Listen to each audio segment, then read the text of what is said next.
Play this daily, and you'll start remembering these lifestyle improvement concepts without studying. Your brain learns through repetition and rhythm, so when you hear something enough times, it sticks automatically. That's what Sound Mind Life is designed to do. Make sure you like and subscribe for more content. Just listen. How to remember everything you read. Learning is broken into two main stages: consumption and digestion. Most people focus too much on the first stage, which is consuming information by reading faster, watching videos, or listening to lectures. They believe that taking in more information will help them remember more. However, that is not how learning works.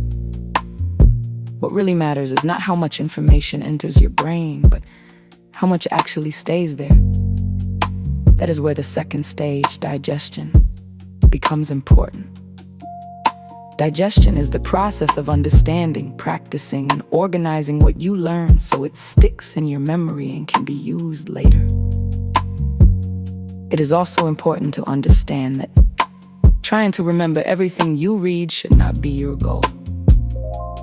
Even though some rare people had incredible memory and could remember entire books word for word, they still struggled with problem solving and reasoning.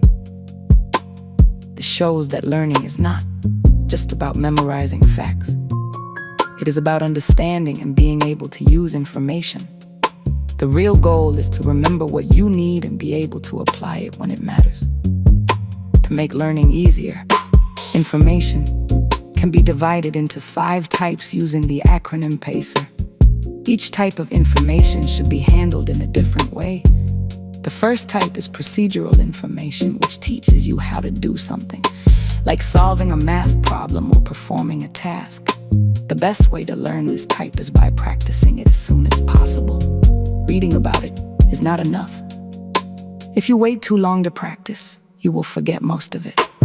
The second type is analogous information, which connects new ideas to things you already know. For example, if you learn something new and it reminds you of something you've seen before, that is an analogy. This helps your brain understand new ideas faster. To make this even stronger, you should compare the two ideas and think about how they are similar and different. This deep thinking helps you remember better. The third type is conceptual information, which explains what something is and how it works. This includes facts, ideas, and relationships between concepts. The best way to learn this type is by creating a mental map or drawing connections between ideas. Instead of memorizing sentences, you build a network of knowledge which helps you understand the bigger picture. The fourth type is evidence information, which includes examples, facts, or details that support a concept. The best way to handle this is to store it somewhere, like notes or flashcards, and review it later. You don't need to memorize it right away while reading. Instead, practice using it later by answering questions or explaining it. The final type is reference information, which includes small details that are not very important for understanding, but may still be needed later, like definitions or exact values. This type should also be stored and reviewed later, often using flashcards.